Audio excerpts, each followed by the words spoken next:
this is Ballcourt, and I am the host, Coach Drew. This is our world of basketball. And yes, Showtime is back. Melo's still in the building. And of course, there's another Melo, first draft pick. We'll talk about that right here on Ballcourt.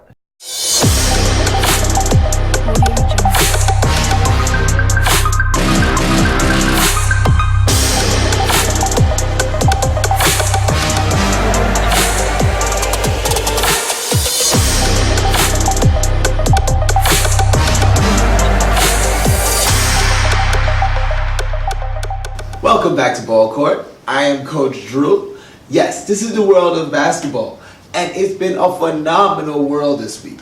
And I took a little extra time this week before I came back. Took a little extra more days. Got filled off of that turkey, so had to burn it off. But guess who else was burning things up? The Showtime Lakers. And I say the Showtime Lakers, and I say it with enthusiasm. The Showtime Lakers. Yes. They were playing some great basketball since the last time we checked in on them. Yes, we do remember that last show. That last time, they were 14 and 1. Now, look at them. They're killing it. They over that last period, they're still balling. Yes, they're now 18 and 3, but they're out of control right now. I love what I'm seeing from them. As a matter of fact, for the month of November, they went 14 and 1 in November. The last 3 games that we're seeing here, over the last 4 games, 3 of them, they actually tore it up, playing great offense. And I'm loving what I'm seeing. LeBron, 23 points, 11 assists, 4 and 8 from the three-point line, playing in Washington. They're beating them 125 to 103. Great showing that we're seeing here. And of course, Anthony Davis returned to New Orleans with the Pelicans. And everybody knew that this was a well-anticipated game. They knew, they marked the game. They said that this one was going to be a big one. Even Anthony Davis himself went to LeBron to say, how am I going to handle going back to New Orleans and hearing those boos? How did you handle it going back to Cleveland? LeBron said, I will be there with you. And he stood there right there with him. And they went out there and they put on a show. Of course, Anthony Davis led it all the way. 41 points, 9 rebounds, 3 steals, showing the Pelican fans that, hey, he was a great player while he was there. And my thing is, I was worried that they would be booing crazy and go crazy about it. But at the same point in time, what did they really have to boo? Pelicans got some really great things out of this deal. They got Josh Hart. They got Brandon Ingram, who's playing phenomenal. They got a great young player in Lonzo Ball. And I'm trying to tell you, they got some really great benefits off of it. They got draft picks lined up. They got a future that's played all off of this Anthony Davis trade. So, you shouldn't be booing them. You should be actually doing a tribute video. I think that's the thing now that they do. He should get one, of course. As much time as he put in there. But neither here nor there. The Lakers are absolutely rolling. Did I tell you also, it's like they cannot be stopped. But there is a team that did stop them. We're going to talk about that in a second. Before I get into that, I have to talk about the simple fact of the only 2 things that I find as kind of iffy to this great feeling that I'm having right now. Number 1 is, over the last couple of games, Kyle Kuzma scored 4 points. This is something that is kind of, not 4 points per game, but this is something that's kind of telling for me. What is taking place? Is Kyle Kuzma not fitting into the new style of the Lakers? Is his style of scoring, as it was a few years back or a year back, not the same? Does he lack that intensity? But it's not something to cause alarm to right now. They are still winning. They're still playing great basketball. And they're still trending in upward motion. But it is something to keep an eye on. So, what we're going to do is, now that every time we talk about the Lakers, we're going to have a Kyle Kuzma watch. We're going to be watching you, Kyle. We're going to make sure that this is not a trend. And this is just a couple game bad situation. Alright, and another thing that's been trending in the wrong direction is their level of defense. I I've noticed over the last couple of games, it hasn't been as intense as it was in the first couple of weeks of the NBA season. They came out here like gangbusters. They were trying to block everything, stealing everything, running back and forth. But now it's kind of slowed down a little bit. The pace of their defense is not as quick, is not as fast. I'm seeing there's a lot closer games that's happening now than it was before in the first 3 weeks.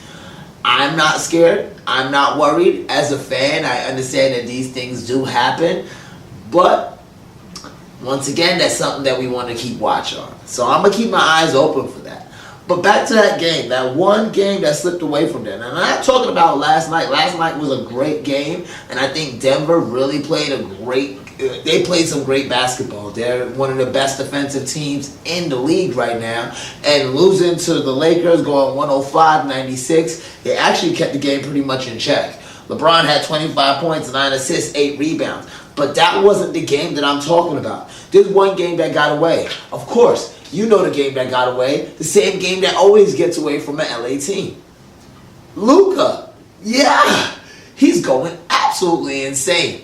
Luka versus LeBron, I'm going to tell you, the first 3 times, the average, it was 17 points Luka was averaging those first 3 times?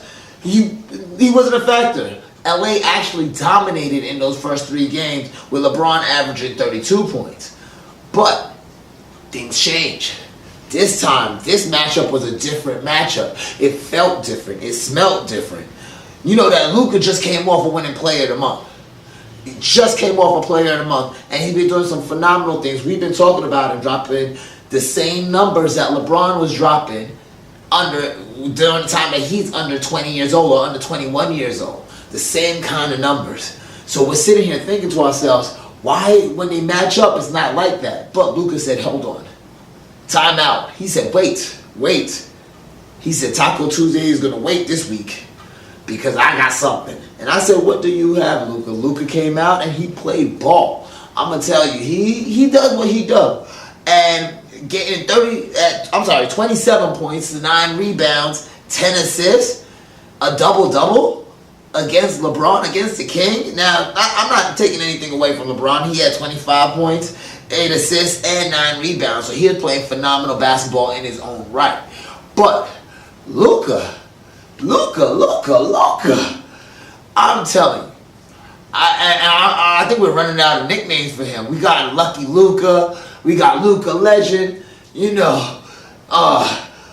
Cool Hand Luka, everything. He's the type, he's shooting from everywhere. His step back 3-pointer is comparable to James Harden as far as it being unstoppable. He's so set in his way. He's so set the way he plays. And the greatest part about it, he's not all that athletic. It's like the second coming of Bird. But that goes to show you the level that you can compare LeBron James to Larry Bird. When you talk about that even to say that Luka Doncic is the second coming of Bird, that shows you that level of comparison. Now, that they weren't done. Of course, the Dallas Mavericks, they've been taking their show on the road. They didn't just come into Hollywood with such a beautiful performance. They took it down to New Orleans, too. And last night, they went 118-97 over New Orleans. And Luka, 33 points, 18 rebounds. I'm talking he was cleaning the glass. He did everything. He was out there outplaying each and every person. And another notable performance of that game, Seth Curry. Yes, a Curry.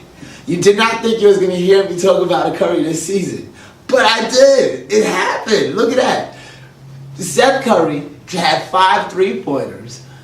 And having 19 points coming off of the bench. That's a phenomenal game in its own right. Now, if they could continue that fire with Porzingis stepping up, hopefully he can start taking it to the basket a little bit, being a little bit more physical and not settling for the jump shot as much. I understand. I'm not that old yet where I'm thinking that the new way of NBA basketball is wrong where everybody's shooting. I'm not that old yet. But if you're that tall and you get a smaller matchup, you got to take it to the hole. You got to play bully ball. That is the way it's played. Look at Joel Embiid when he went against Royce O'Neal. He just bullied him, taking it right to the rim. That's the kind of mentality that you have to have. And if Porzingis develops that mentality with Luka Doncic playing the level of basketball that he's playing, which is a walking double-double, he's a living bucket over there, and then you get that production from Seth Curry coming off the bench, I'm looking like Dallas is a contender. Dallas looks like they're going to be a team that you're going to want to have to, hopefully somebody beats them and you don't have to face them. But there's a lot of other contenders out there. As a matter of fact, there's even contenders for the MVP spot. And yes, last year's MVP is looking absolutely phenomenal. It looks like he does not want to give up that spot easy. And yes, I'm talking about Giannis Antetokounmpo, one of the greatest big men that's playing the game right now. He's versatile. He can do just about everything. Let me tell you. Hold on. He took Player of the Week in the East. Now, I'm telling you about everybody who took Player of the Month. Because Luka took Player of the Month out west. But he took Player of the Week in the East. And let me tell you the numbers that he had over that week that gave him Player of the Week. 34.8 points. 11.3 rebounds. 4 assists. 1.5 blocks. 1.3 steals. And his team went 4-0 over that week. That's Player of the Week numbers. As a matter of fact, he was doing that so well that over the month, he was actually averaging 30.9 points per game, 13.4 rebounds per game, 5.9 assists, 1.5 steals, and 1.3 blocks per game. That's why he's a Player of the Month also. Mind you, he was doing all of that at a 56% field goal percentage. Hands down, he is unstoppable. When he battles against you, he is not your average player. Look at him. He's different. You saw it in that game against the Knicks. They won 132-88. But the most phenomenal thing that I saw during that game was when he went body to body with Julius Randle and said, I'm not going around you. I'm not going to sidestep you. I'm going over you. Julius Randle is a legitimate 6'9". And I'm not talking 6'9" 2 years ago. I'm talking 6'9" now. He's a legitimate 6'9". 2 years ago, the heights were different. It was weird. But he's a legitimate 6'9". And he raised over him as if it was absolutely nothing. This guy, Giannis Antetokounmpo, let me tell you, if he does not have your leading vote right now for MVP, and listen, I'm not taking anything away from LeBron leading in assists right now in year 17 on the Washington tour. I'm not taking anything away from him. I'm not taking anything away from Luka, legend. I'm not taking anything away from him. And Houston, please do not cut me off. I'm not taking anything away from the Bear. I'm just saying, right now, at the level that Giannis is playing at, stuffing the entire stat sheet, filling up everything, I guarantee he should actually be leading the talk right now for MVP once again. It is his to lose. It's his to lose. Also, they beat out Charlotte as well. Now, the East is not loaded, so these wins, I can't hold them in high regards. So they beat Charlotte 137-96, and they beat the Knicks 132-88. Congratulations, and water is wet. You should have beaten them. If you did it, all of you should be fired. Speaking of another great team that's on a great roll right now. Yes, the saga has continued. The saga goes on from week to week, and we fall in love with this saga. It's the saga of Brodie and the Bear. Every week, we sit around and we discuss, why is it not going to work this week? But it seems to always be working. Brodie and the Bear seems to be a thing that everybody's falling in love with. And this new D'Antoni style of basketball that people say will never win a championship seems to be winning over everybody's heart. Mine included. Yes. Let me tell you, James Harden, right now, in the year of 2019, has 8 of the 10 highest scoring performances. This year, he's been handing out 40-point games, 50-point games, 60-point games like his chiclets. He's like that really big house at the corner of the block, and it is Halloween. He's giving out full-size candy bars to everybody at will. It doesn't matter who you are. People are mad that he could score from the free throw line, going 24 or 24. People are mad that he could score from the three-point line. Step backs on everybody with 4-point plays included. People is mad that he could Euro step through the lane. But then stop him.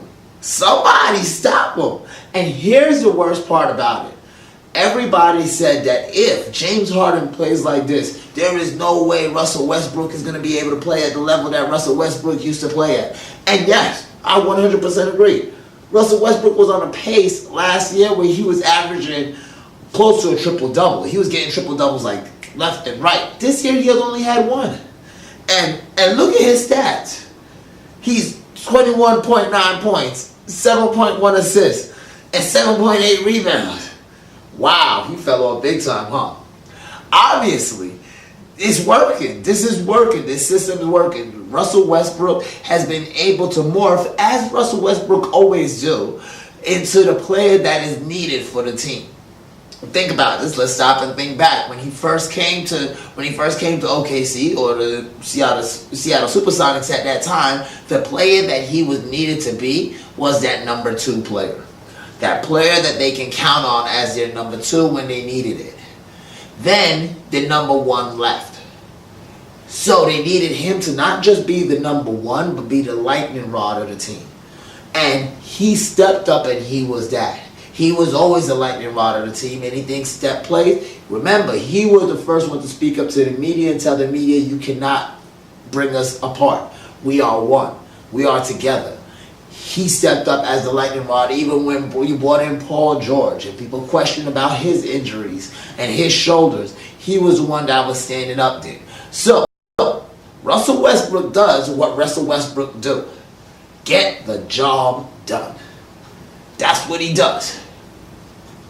He did it in OKC. He's going to do it here in Houston. He is not about ego. He's about winning. That's what James Harden needs. He needs somebody who's going to say, hey, you know what? I need to play the game in my way and allow you to play the game in your way. But at the same point in time, you should never restrict me. I should never restrict you. Some will even say that they have a perfect marriage. But the playoffs really test all relationships. So we'll have to see then. But for right now, I'm enjoying the show. I got my popcorn ready, and I'm cheering Houston on. And they're taking home some big wins, even though last night's loss was a heartbreaking one, for me at least, because that went into 2 overtimes and only lost by 2 points. It was a tough one. Hey, we still there with you. Hang in there. Now, the Brodie and the Bears saga, as great as it is not the best story right now. It is not the best story in basketball. The best story in basketball, yes, is about the player of the week for the Western Conference. Your guy, my favorite guy. Yes, his name, Melo, the God. Carmelo Anthony, Hoodie Melo. Melo is back. Kinda. But for the most part, he's back. You gotta think about it. Between his last game and his first game this season, it has been 376 days. 376 days between games. Now, in 376 days, a lot could take place. Mentally, you lose it. How do you get up and how do you figure it out? I saw in an interview he's speaking that the hardest part for him was not knowing what to work on and just working every day, starting from scratch. But how do you figure it out? How do you push to move forward? He did it. How do you continue to keep your body in high level? Because you got to think about it. The games that he's came back, he's actually now proven that obviously he's in shape. He's in quality shape. Now, anybody who thinks that by any means going into play in the game is like going up to the rec and running for the next 4 hours just because you're at the Y and you're playing with some guys is not the same. An NBA game is one of the most stressful and high-level things that you can put on your body. You're running, you're jumping, you're landing, you're pushing, you're fighting. It is literally a ballet set to a football game, in a way. It's the most beautiful thing, but it's also one of the most physical things. And the fact that he could come back after 30 and be so dominant in what he's been doing has been nothing short of amazing. But the story doesn't stop there, so don't start writing those, retirement stories of the great Melo. It doesn't stop there. And they have been absolutely amazing. 3-1 over the last 4 games. Yes, 3-1 over the last 4 games. But let me tell you why he took Player of the Week. I told you about why, Giannis took Player of the Week, so I gotta tell you about Melo. I'm not playing favorites, but I'm gonna say it with a big smile on my face because, I'm kind of playing favorites. Anyway, Player of the Week. He had 22.3 points a game, 7.7 rebounds. He went 57.4 on his field goal percentage, and he had 45.5 on his 3-point percentage. And for the week, they went 3-0. Yes, the Portland Trail Blazers went 3-0 for that week. Last time I was speaking to you, I was telling you that they're still sliding. They're trying to find their way back. But it seems like Melo has been the answer to the way back. CJ McCollum has been playing the level that CJ McCollum does. Dame Lillard is being Dame Lillard. As you saw in the commercial, it's always Dame time. So, what's the catalyst? What is the difference? Melo filling in for these injured players has been nothing short of, how should I put it? It's sort of like Linsanity in a way.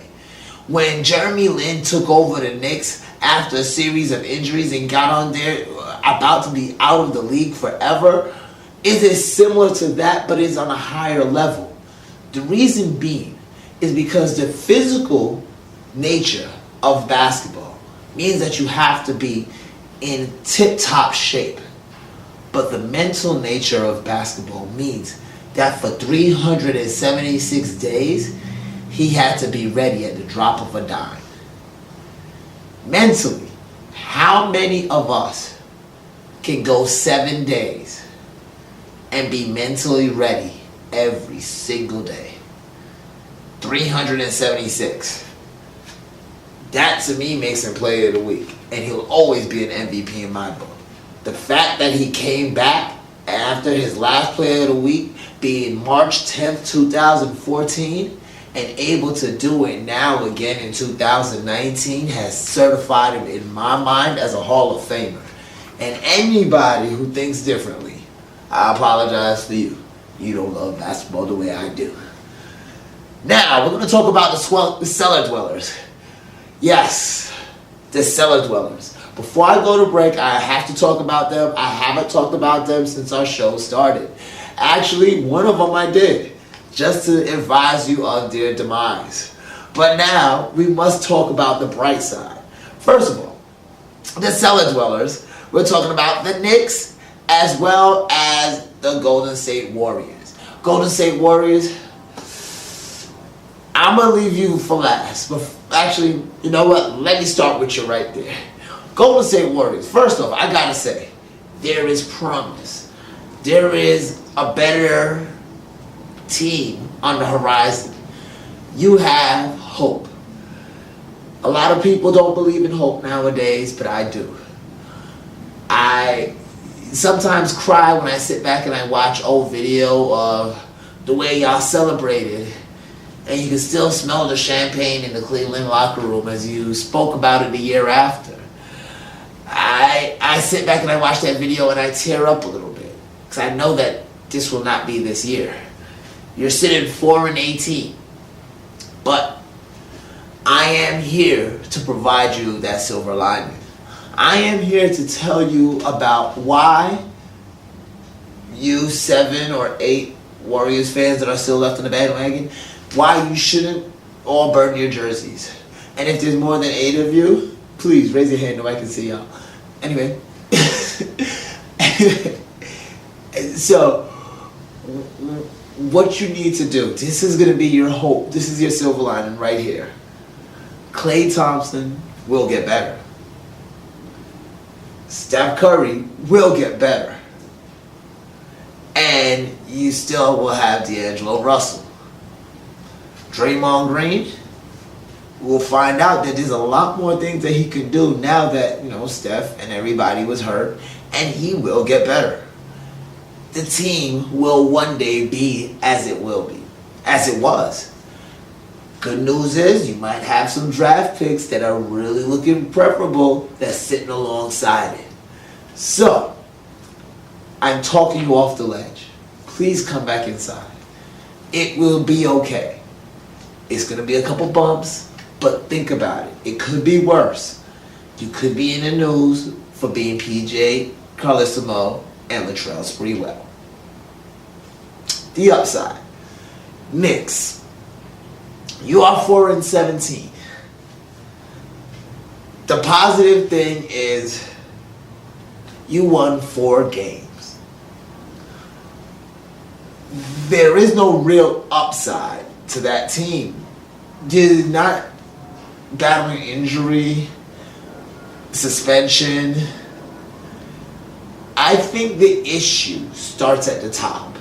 They say the fish rots from the head. Why doesn't nobody want to come there? I don't know. I grew up a Knicks fan. I love the Knicks. But I've noticed that even my beloved Knicks that I grew up watching, they're not even in that arena. What happened? What turned it away? And the bright side is, there is a bright side. It's a real short one. Trust me. The bright side is, LaMelo Ball is looking like the first round #1 pick. There goes your bright side. So now, with RJ Barrett, LaMelo Ball, you possibly may have a future. But knowing the Dolan family and the Knicks, they will find a way to let us down. I guarantee if you get that first round pick, you're picking the 15th choice. I bet you. But that's what the Knicks do. So, before I go to commercial, I just have to talk about this one last segment. This is a segment that is near and dear to my heart. Why isn't Jamal Crawford signed? There's rumors going around that he should be signed. He's going to be there's rumors going around that there's a team interested in him. Now, the teams right now that they're talking about that are interested, I'm hearing that the Bucks are interested. I'm hearing that the Raptors are interested. But where do you find Jamal Crawford on the Bucks? Because Jamal Crawford on the Bucks, I definitely think he's going to be a great offensive. He's going to be great offensively to the Bucks. He's going to a great addition on there. Not saying that they need one. Obviously, they're playing again. They're beating the Knicks 132-88. They don't need more offense, and as well as they don't need defense. 132-88. They stopped them under 100, so they're playing well on defense. But my thing is, how could you hide Jamal Crawford's level of defense? Now, with Melo playing the level that Melo's been playing at, so a lot of people are sitting around thinking to themselves, can this be true? Can one of our older players still be in that high level shape? Can he be there for less? Because he's less than 376. But could his less than 376, is he ready to go right now with 0 training camp? We can't look at Melo as a rule. We have to look at him as a one-off. We have to look at him as the exception. Jamal Crawford, we may have to look at the rule. How many times have this happened, and how many times can it happen? So if he does come back with the Raptors, I can see how they're desperately needing a scorer right now. Because don't get me wrong, Siakam, he's doing his thing. Pascal's been blowing up. He's phenomenal. But they need more. Van Fleet is not as high level of a scorer that you had with Kawhi. You need more. So I can understand where Jamal Crawford will come in as more. For the Bucks, I can't understand. I don't see that it will be a possible fit. But I'm going to keep my eyes out. I'm hoping for a signing soon. And I'm hoping that he proves me wrong and he comes in the Bucks, show it up, and show that his defense is high level. I'm going to go ahead and take a break because we've been talking basketball. I'm all worked up. I'm going to take a break. We're going to be right back with more Ballcourt. This is the world of basketball. I am Coach Drew. Stick around with me. Welcome back. This is the world of basketball. I am Coach Drew. Yes. And as the world of basketball goes on, at Ballcourt, what we like to do is bring people together. So, what I'm going to talk about is college basketball. I find that college basketball, as far as fans and players, is one of the leading things that bring people together. You know, it keeps everybody connected in the world of basketball. It's a little bit different than pro basketball, where you can be a little bit closer to the fans. So, number 10, Duke was playing against, yes, and I say number 10 Duke because they were number 1 Duke until, you know, them boys came through at Stephen F. Austin and just beat them on a layup. But number 10 Duke was playing against number 11 Michigan State. Now, as we know, they beat them 87-75. Their ranking due to that loss is why they were so close in the rankings. But we know as far as the quality of team, they were far beyond the difference. It was not even in the same realm. But here was a person who really made the difference. And he's one of my college standout players of the week. And yes, I'm talking about Vernon Carey. 26 points, 11 rebounds. A double-double. Now, mind you, they had 87 points. He contributed 26 points, 11 rebounds. He was a pivotal player in that win. Michigan State, they played their heart out. They're a great team. They fight hard, but this was a win that they were not ready for. Duke is looking phenomenal. Even after the injury of their star freshman, Cassius Stanley, they have still been playing great. Still looking phenomenal. I'm loving what I'm seeing.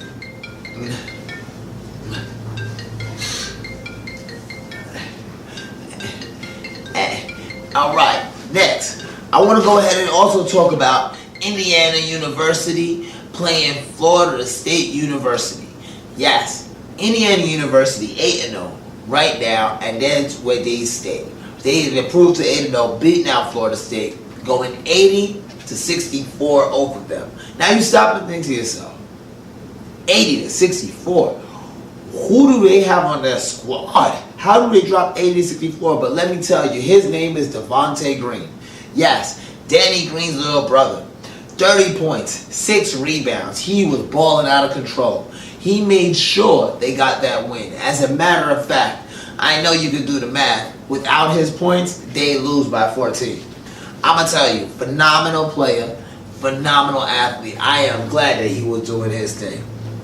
Let's go ahead and move on to the world of basketball. We're going to go ahead and talk about international ball. And the first international ball I'm going to talk about is the international ball. Yes, LaMelo Ball. He out there in Australia lighting it up. And he's looking more and more like the first round pick every single day. The number 1 pick. Every single day he's looking like that.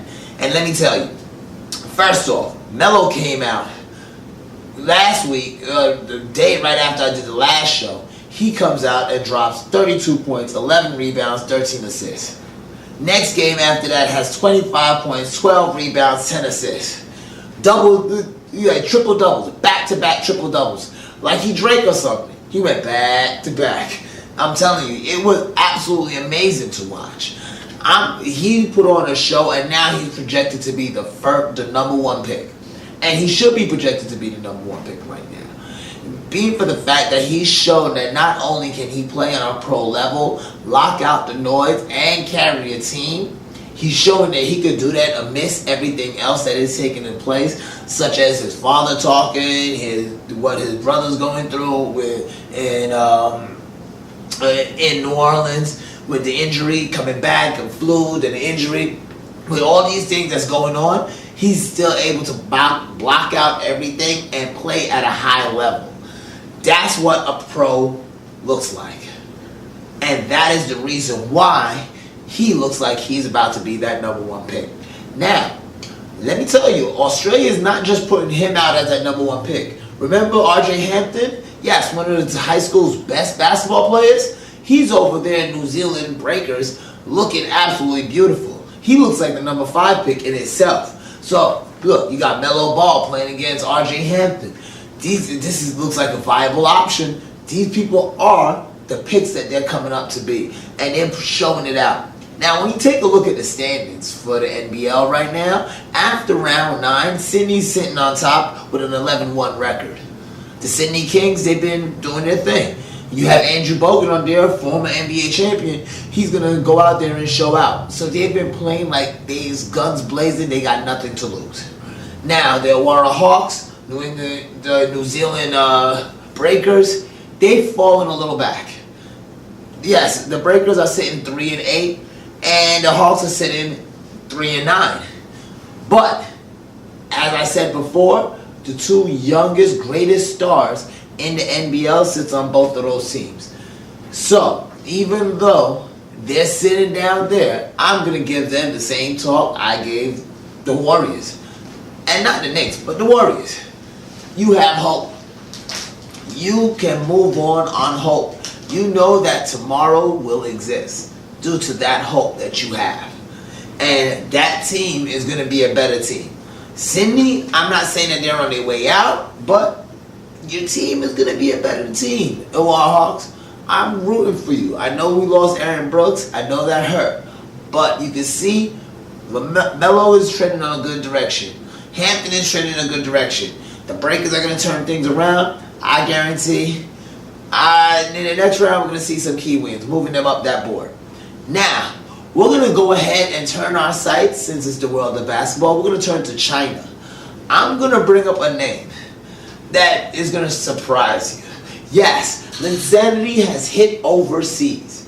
Jeremy Lin scored his career CBA high of 36 points in China, beating out the Guangzhou Tigers, 109-86. Now, mind you, that team got routed, and there was no reason for him to go that hard, but he did. And it was great. He went 14 of 14 from the free throw line. He had 36 points, 8 rebounds, 6 assists, and 4 steals. This was the Jeremy Lin of old. And I'm not saying that he's done yet, because he's saying the same thing. That was just the start. He got a lot more in his tank. Now, the question is, when will we be seeing him back in the U.S. doing the same thing in the league? See, I see right now, at 36 points, I'm not saying that he's better than 40% of the league, 50% of the league, but him, just like Jamal Crawford, I feel deserves at least to be in the league, because there is at least 20% of the league that they are better than. Why aren't they still here? I don't know. You tell me. See, this is something that we definitely need to work on. Internationally, our game has grown to the point where a lot of our stars that go over there are revered, as well as honored as they should be here. But we just look for the next big thing, the next athlete that's going to jump high and move quickly. But what happens when that high jumping athlete gets injured? Do we just pass him up, move on to the next big thing? You tell me. Now, before I go ahead and jump into this, I want to go ahead and take a quick break, because I'm going to come back with Shady or Genius, and we're going to really dive into some shady things. Right here on Ballcourt. I am Coach Drew. This is the world of basketball. Hang around with me. Now greetings to the world. Voice of the one big gang still alongside Skrillex. Them for now. Ooh-wee.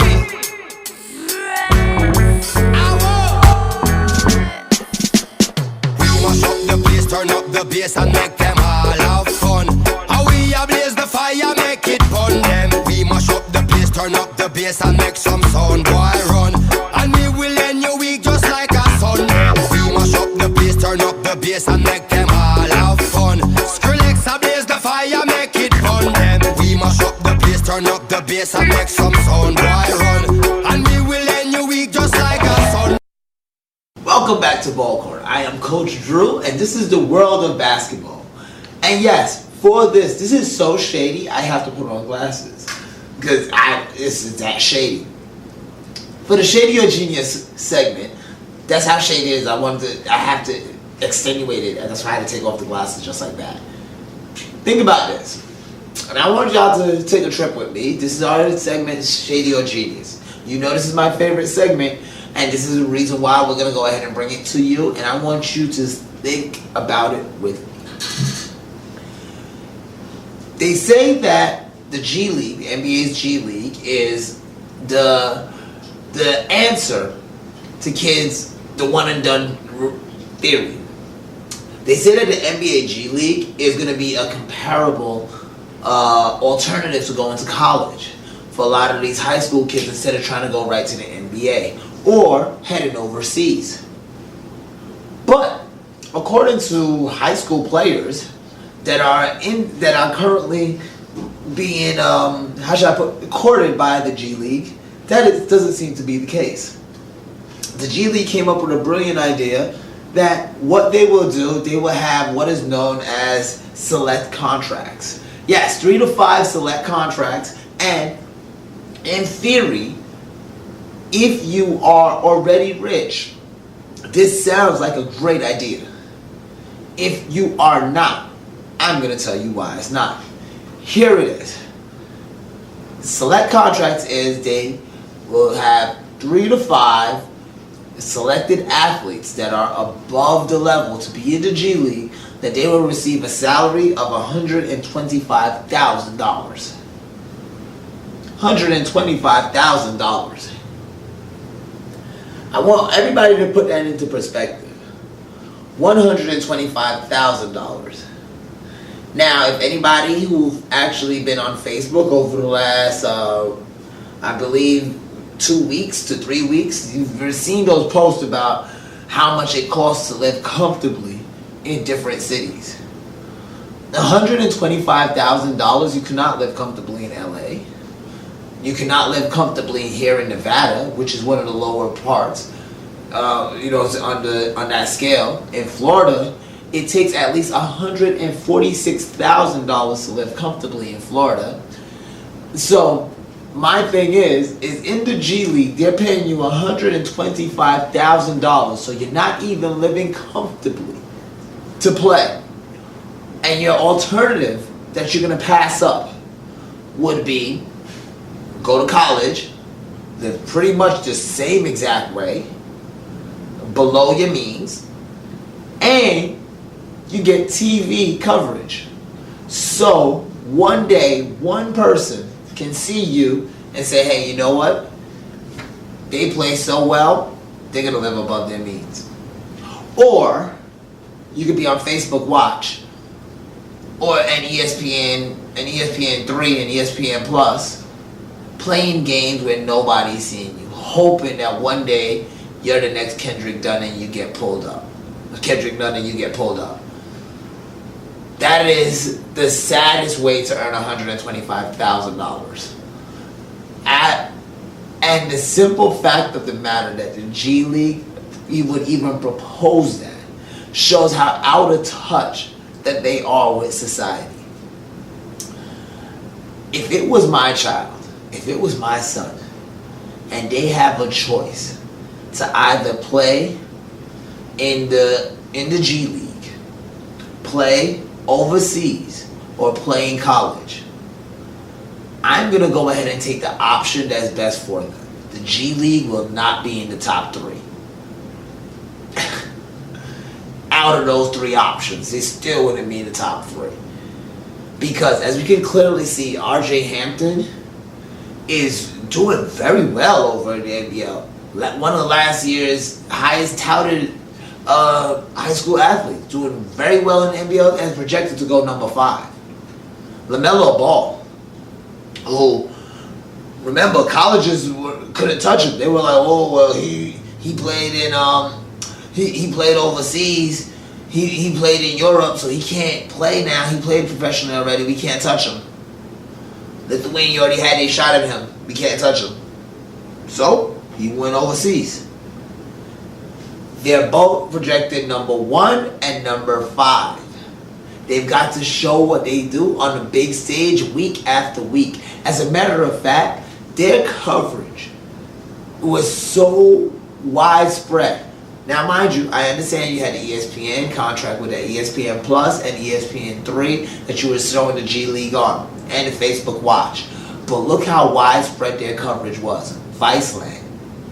You had different streaming channels. Facebook Watch. They had multiple media deals that they were being booked. And the simple fact of the matter is that they were on Showcase every single day. Kids see that. Kids see the Zion Williamsons at Duke. Even though Cassius Stanley was injured, kids see that. Kids see Cole Anthony getting that block for North Carolina. Kendrick Nunn came out of absolutely nowhere. The only people who were aware of him were in the NBA circles that knew what the G League had under there. Not taking anything away from the G League, that they do not have high-level talent.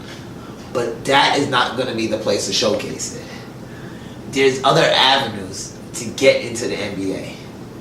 And until the G League addresses the simple fact that they got to catch up to the other minor league teams and start paying them bonuses and premiums, you're not going to get those star athletes. Because I guarantee you, a high school kid will sit for $1 million and play farm league ball for baseball, but they ain't going to sit for $125,000. I'm damn sure of that. All right. Next, I want to go on to my next favorite segment. Let's kick it. Let's kick it. Come on, y'all. Let's kick it. Yeah. With the Let's Kick It sneakers that we got today, I'm super excited. Super excited. Yes, the first sneaker that we're going to talk about is, I know 2020 has not hit. Stop. Don't at me. Please stay out of my DMs or my inbox with it. I know 2020 has not hit. But the 2020 shoe of the year has already been released.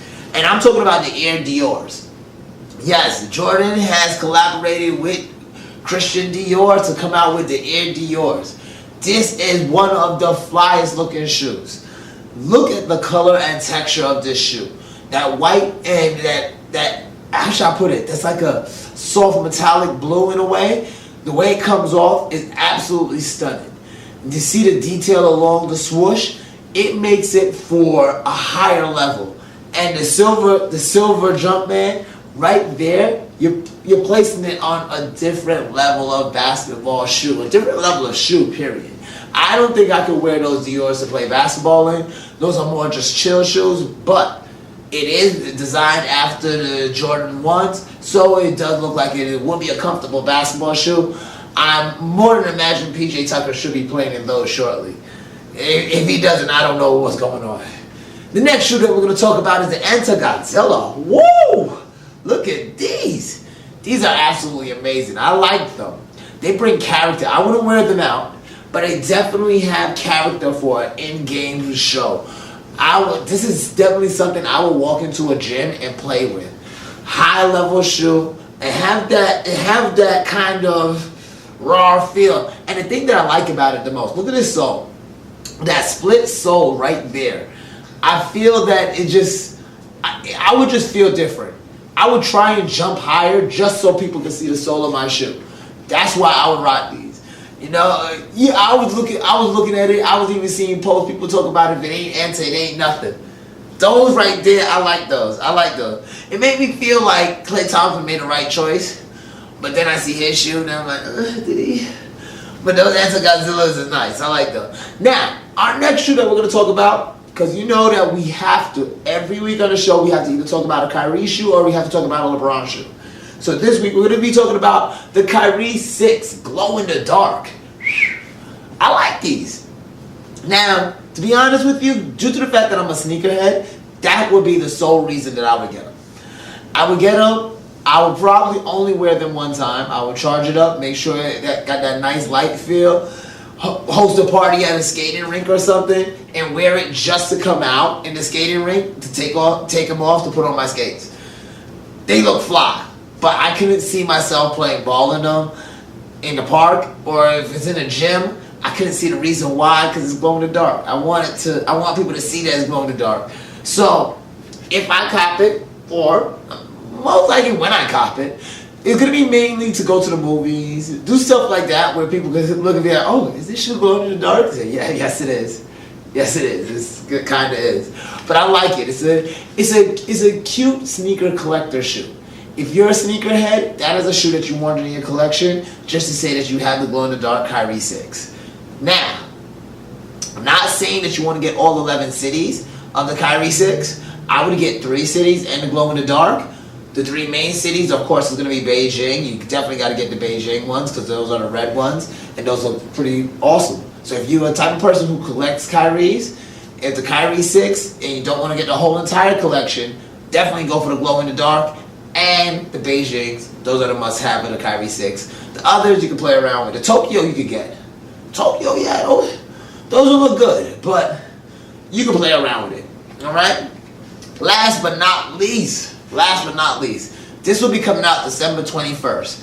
Everybody, go ahead, set your alarm clocks, camp out, find a friend, do what you gotta do. But yes, the Air Jordan 4 Winters are coming out.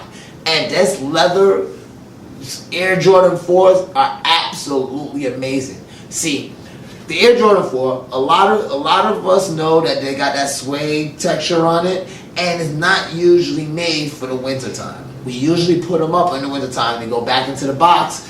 You know, sneakerheads, you clean them off, you put them back in the box, you set it up, because you know that you got to put it away till at least early April, mid-April, because you don't want the slush to get on it. But the Air Jordan 4 Winters are coming out the 21st. You're going to be able to wear Air Jordan 4s in the winter. Yes, they got all-weather. They have the all-weather texture, and it is absolutely beautiful. It has that nice leather texture that you feel off of the Gore-Tex shoes. So now, everybody, yes, you do not have to put away your Yankee fitteds. You do not have to put away the Yankee jerseys. You can wear it all summer now and winter, and just gotta rock the different Jordan 4s. The Jordan 4 for the winter and the Jordan 4 for the summer. So, now that we have that clear, we know what to do. December 21st is okay, but still, yes, still go ahead and put away your suede Jordan 4s. You wanna go ahead and put those away. Take care. You should have already been doing that. That should have been done early November, around October.